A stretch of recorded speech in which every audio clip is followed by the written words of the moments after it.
Bien, y ya estamos con la siguiente invitada. Me refiero a Carla Larrobla. Ella es profesora de Historia, magíster en Estudios Latinoamericanos.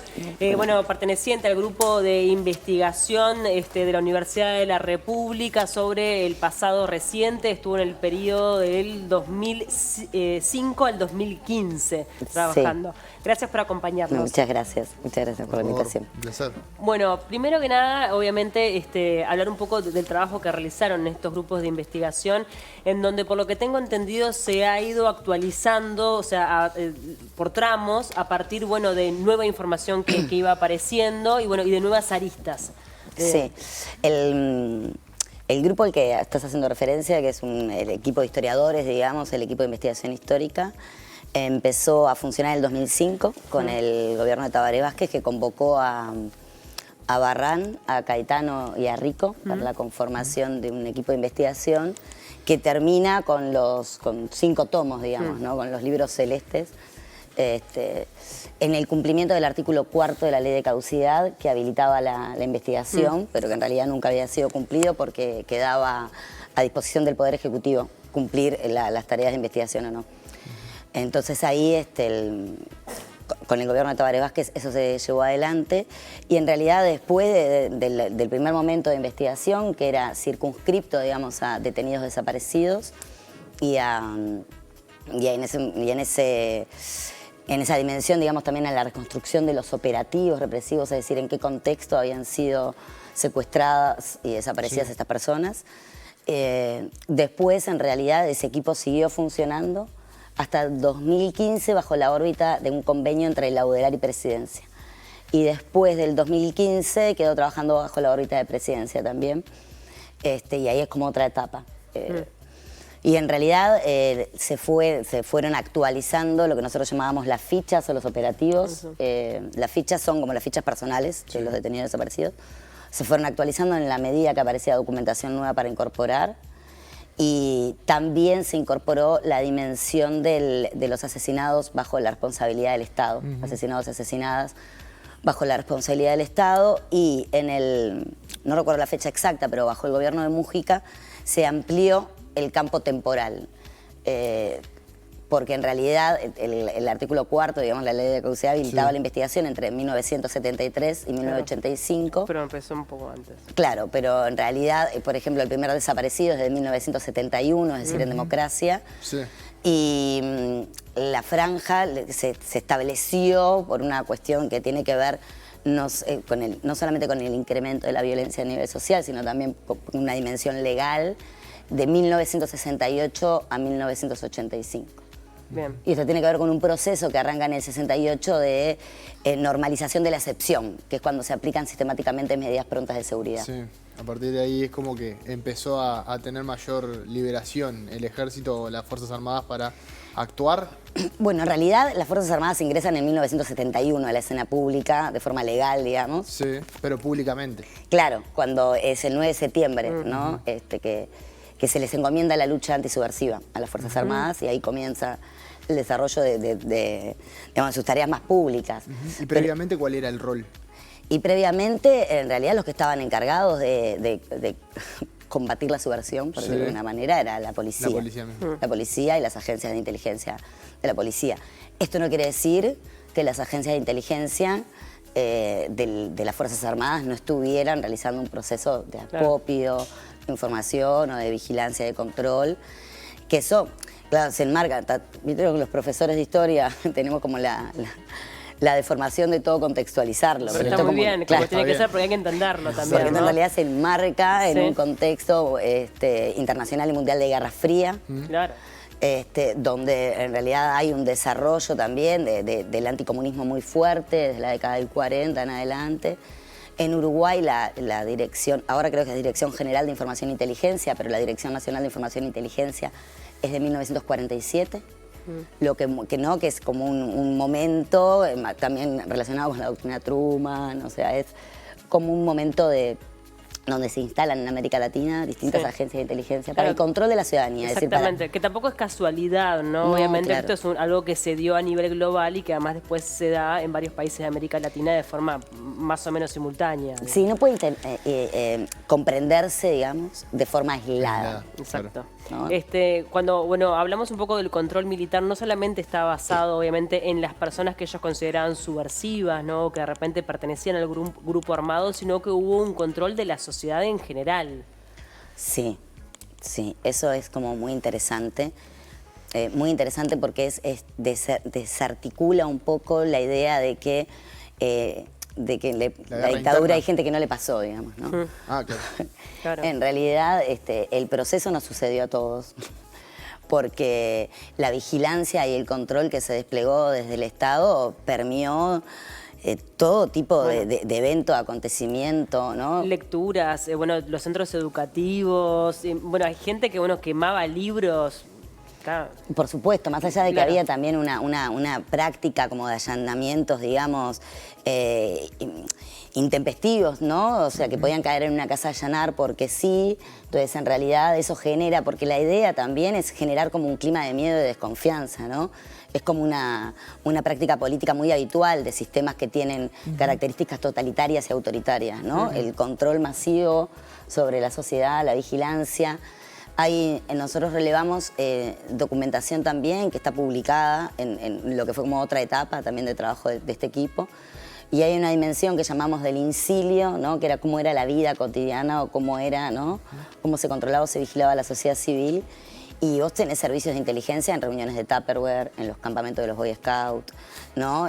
La concurrencia a todas para sacar transcripciones de las homilías, ¿no? En todas las misas, ¿no? Para ver si el párroco tenía algún perfil que pudiera estar alentando, digamos, a la subversión. A la subversión o a lo que fuera, ¿no? Ya era hasta si había ahí alguna red de solidaridad, porque también era muy importante desmantelar las redes de solidaridad que se tejían automáticamente también, ¿no? Porque ahí hay que hablar de una capacidad del pueblo uruguayo de organizarse para resistir, sea, ¿no? De forma clandestina o no. Y después, ni que hablar de la censura a todo lo que podía ser proyectado, ¿no? O a todo lo que podían ser las expresiones artísticas, ¿no? Sí. Comisión de censura para ver todas las películas antes de estrenarse, para ver si había que cortar alguna... Sí, la prensa muy limitada. La prensa, por supuesto. Y también en el exterior, digamos, ¿no? Esta vigilancia también se desarrollaba vigilando las actividades de los uruguayos en el exilio, ¿no? O la prensa que se sacaba en el exilio, o las notas de prensa, o los programas de radio que tenían los uruguayos denunciando la situación. Todo eso fue objeto de control y uno puede verlo en los archivos. Documentado. Documentado. Claro. A nivel de conclusiones y sobre todo pensando en los detenidos, ¿qué dejó la investigación en cuanto al perfil de los detenidos? ¿Y cómo eso fue evolucionando o no, te lo pregunto, en el correr de la dictadura del 72, 73 hasta el 85 o más adelante? Bueno. Si hubo un cambio o no, primero, si había un perfil de los detenidos, a quién detenían, por qué los detenían y si eso fue variando en el correr de los años. ¿Detenidos en general? En general. Bueno, lo que pasa que detenidos en general es muy difícil, porque nosotros podemos decir, lo que salta a la vista, obviamente, lo primero, ¿no? O los primeros objetivos de este régimen están vinculados a las organizaciones revolucionarias, pero todas las organizaciones de izquierda, partidos legales de izquierda, organizaciones sindicales, organizaciones estudiantiles, sean gremiales o no, digamos, todo era como objeto de persecución, ¿no? Todo aquello que se opusiera al régimen, ¿no? Las organizaciones que también se iban generando en el propio discurrir de la dictadura, ¿no? Organizaciones sociales también eran, ¿no? Eran víctimas de esa persecución. Y la detención, lo que pasa es que hay varios niveles, porque vos tenés algunas personas que son detenidas bajo medidas prontas de seguridad y que eso no implica que sean procesadas. Claro. Entonces puede ser una persona que es detenida bajo ese instrumento constitucional y es, no sé, puede estar en un cuartel o en la comisaría o en cualquier lado 2, 3 días o una semana o un par de meses y ahí está desaparecida porque el Estado no tiene, por la ley de seguridad del Estado y del orden interno que rige durante la dictadura y que se vota en el 72 en democracia, el Estado no tiene por qué dar información del paradero de los detenidos. Y después tenés los secuestrados, ¿no? Que los secuestrados son aquellos que generalmente no son procesados y que aparte son secuestrados en operativos clandestinos del Estado, ¿no? O sea, vos tenés un operativo de detención donde va el militar con su traje o la policía. Sí, es oficial, digamos. Claro, es oficial. Es público. Es público y generalmente ahí puede ser bajo medidas prontas de seguridad o puede ser que después esa persona sea procesada, ¿no? Y que aparezca en una lista de procesados, pero a veces reconstruir el universo de personas que fueron detenidas o pasaron, ¿no? Así sea una noche. Puede ser porque no estabas con la cédula, porque tenías el pelo largo, porque no paraste. ¿Y qué tan fácil, perdón, qué tan fácil era acceder a la información de, por ejemplo, aquellas operaciones que eran clandestinas en cuanto a la investigación, a la indagatoria? ¿Qué tanta información había y si le fue sencillo o no? Lo que pasa es que el Estado no registra sus operaciones clandestinas. No hay registro. Uno puede deducirlas. Bien. O uno puede encontrar, analizando esos documentos, datos, ¿no? O son operaciones igual que son oficiales, digamos, pero que no son públicas, ¿no? Pero la dimensión más clandestina, digamos, la operación, no sé, en lo que en Argentina se le llama la patota, por ejemplo, la actuación de las fuerzas uruguayas en Argentina, porque la mayoría de los desaparecidos uruguayos desaparecen en operativos en Argentina, que son operativos coordinados, ¿no? En el marco del Plan Cóndor, pero con agentes uruguayos actuando y reconocidos, ¿no? Los más populares, que las víctimas los pueden reconocer. Entonces, en realidad, sobre eso uno se puede dar cuenta analizando minuciosamente los documentos. Si hay referencia a, bueno, se desarticuló tal organización política y coincide con la fecha en la que pasó el operativo en Argentina, ¿no? O sea, hay información que viene desde Argentina que ellos traen. Algún testimonio, imagino. Bueno, y después, eso en cuanto a la documentación, y después, si no, tenés que apelar también a la reconstrucción por parte de los testimonios de las personas que atravesaron esa situación. ¿Y han podido recabar información, por ejemplo, de niños apropiados? Bueno, en el caso de Uruguay, están los 13 niños, son 16, 13 fueron encontrados. Y en realidad, información sobre eso no. Que yo recuerde, no vimos información específica sobre eso, porque también eso se da en una situación de clandestinidad. Claro, por algo es un delito igual que todos estos delitos, ¿no?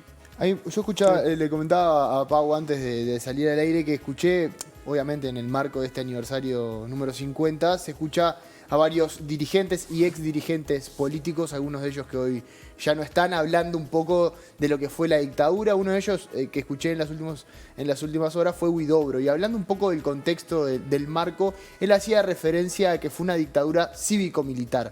Y él hacía referencia a que se hablaba mucho de lo militar y del MLN, de los movimientos sociales, pero no se habla de la parte civil, del equipo económico, por ejemplo, del gobierno de facto, que era el mismo que estaba previo al gobierno democrático. ¿Qué pasó, un poco para repasar la historia también, a nivel civil en la dictadura? Lo primero es que es el presidente, que es un civil, Claro, ¿no? Electo por la ciudadanía, el que se convierte en dictador al dar el golpe de Estado y conforma un Consejo de Estado que va a suplir, digamos, de alguna forma al Parlamento, y hay civiles. O sea, el elenco civil de la dictadura siempre estuvo presente. O sea, no es como la imagen, nosotros podemos tener la imagen de los militares entrando al Salón de los Pasos Perdidos, que ayer circuló tanto, ¿no? Y que es tan emblemática. Pero en realidad eso no es los militares asaltando el poder. Porque de hecho el golpe es dado por el presidente. El poder fue entregado también. Exacto. Votado por la gente. Exacto, ¿no? En unas elecciones, bueno, controversiales como fueron en el 71, pero más allá de eso es un presidente electo democráticamente que resuelve, que tampoco se puede entender junio si no se entiende todo el proceso, lo que pasó en febrero, ¿no? Bueno, claro. Es como todo un proceso, por eso a veces se habla del golpe en dos tiempos. También entender que hay una dimensión legal, como yo les contaba hoy, que está establecida desde antes que se produzca el golpe de Estado, ¿no? El 27 de junio es como el cierre de un proceso, ¿no? No, exacto, sí. Exacto. Y los civiles siempre estuvieron presentes. Por eso se habla de una dictadura civil-militar, digamos, ¿no? Porque no es que los militares asaltaron el poder y se armó una junta de comandantes que dirigió el país, ¿no? Bien. Te lo preguntaba un poco antes de estar al aire, pero me parece que está bueno también preguntártelo ahora que estamos en vivo. ¿Qué opinás de esta información que se dio a conocer de manera anónima a través de las redes sociales, vinculadas con el pasado reciente, y sobre todo a través de una web? Alguien subió muchísima información. Si tuviste posibilidad de verlo. Los archivos que se subieron Sí, en sí. la página norteamericana, digamos, Sí. Yo creo que ahí, creo que en realidad por los documentos que yo vi de esos archivos y con los que he trabajado, son familiares, digamos, son archivos que son, ¿no? No es que haya Claro. documentación, Claro. habría que hacer todo un trabajo, Claro. ¿no? Pero como en una primera instancia te parecen confiables. O sea, me parece como, digamos, me parece confiable el documento diciendo, bueno, esto sí, evidentemente, estos son parte de los rollos de Berruti, no todos, estos deben ser de... Eso yo creo que sí. Lo que sí es como después como vos trabajás la información que esos documentos tienen. ¿No? Como que trabajás con cualquier fuente cuando haces un trabajo Sí, sí. Claro. de historia de cualquier época. Y es digamos, ¿no? muchísimo, además. Claro, es muchísimo, hay una sobreabundancia, entonces muchas veces el documento descontextualizado no dice nada o puede traer a errores de interpretación, digamos, ¿no? Porque es como, eso tiene sentido puesto en un contexto de donde se produce ese documento, quién lo produce, qué información quiere dar, a dónde va esa información. ¿No? Porque si no queda, bueno, ¿para qué se confeccionaban, ¿no? Las fichas patronímicas o los prontuarios Claro. Sí. de cualquier uruguayo, digamos? Bueno, para acumular información, esa información a veces era chequeada y a veces no. Sí, viste que además hay como una aclaración de que en realidad, bueno, es una información que está dada desde un lugar, ¿no? Desde la información que las propias Fuerzas Armadas brindaban, entonces capaz que Claro, no es una verdad absoluta, o sea, es una mirada. Es una mirada y aparte es una construcción de una información que se necesita en ese momento para que circule entre Claro. las distintas agencias en ese momento. Claro.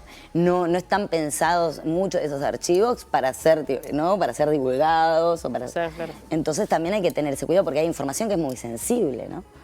Información personal de mucha gente que puede ser verdad o no, o sea que no se sabe de dónde se obtuvo, entonces es como un trabajo en el que hay que agudizar mucho la mirada, tener como mucho cuidado. Está la vida privada de la gente en juego ahí, ¿no? Exacto.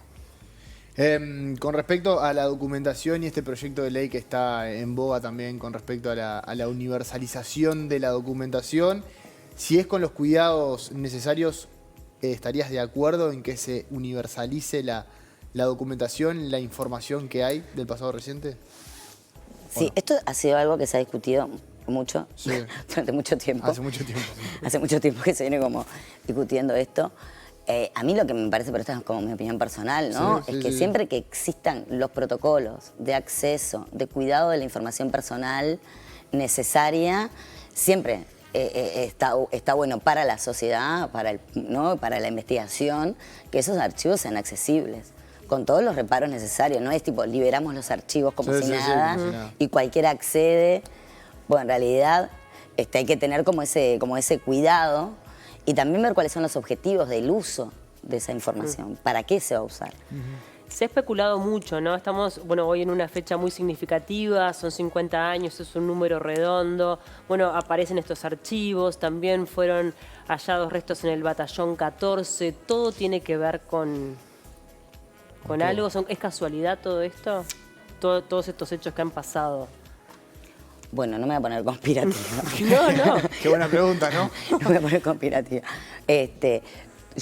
A ver, el hallazgo de los restos es como la evidencia material de lo que ya sabemos, ¿no? Y de cómo es necesario seguir buscando, ¿no? Sí. La liberación de los archivos, y bueno, puede evidenciar también muchas de las cosas que ya sabemos y cómo eso es necesario también ordenarlo, ¿no? En un relato que le pueda dar como contextualización y un contenido mucho más riguroso a la información que circula. Pero por un tema de cuidado de la historia, digamos, ¿no? Porque lo que sí es claro es que, como con cualquier tema, el pasado está ahí, ¿no? O sea, y es algo que está desordenado, que es caótico, que nosotros en realidad trabajamos sobre él para ordenarlo, para hacerlo inteligible, para poder comprender cómo llegamos a este momento en el que estamos, para tener como una proyección o imaginarnos algún futuro posible. pero en realidad, sea cual sea el momento histórico, amerita los mismos cuidados, los mismos reparos. Y es algo que está latente.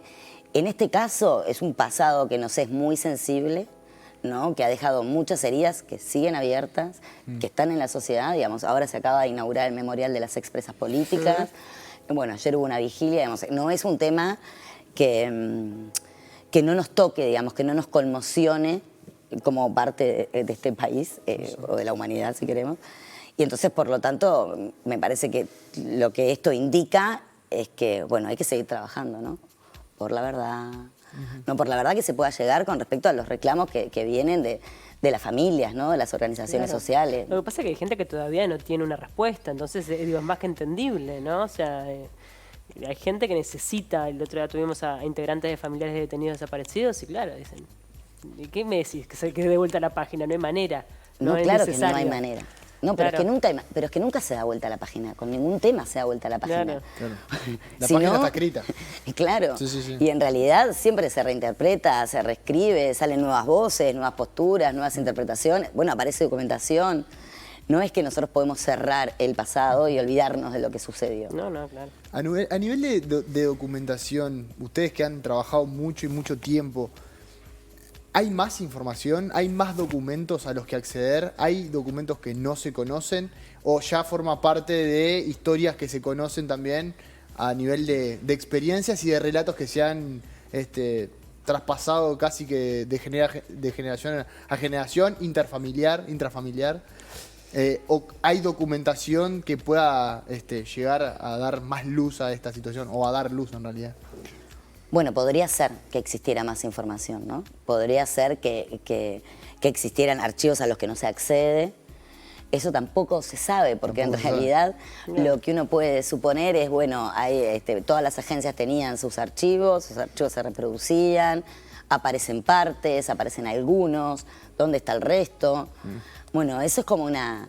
que creo que le compete, ¿no?, a cada ministerio, en todo caso, hacer la búsqueda dentro, ¿no?, de sus filas para ver dónde están todos, ¿no?, dónde están todos los archivos. Pero es algo como que no es como muy difícil de cuantificar o de pensar. De porque, saber, es más claro, una cuestión de... Exacto. ¿Cómo es que se dice? Nunca me sale esta palabra, pero de... Ay, cuando...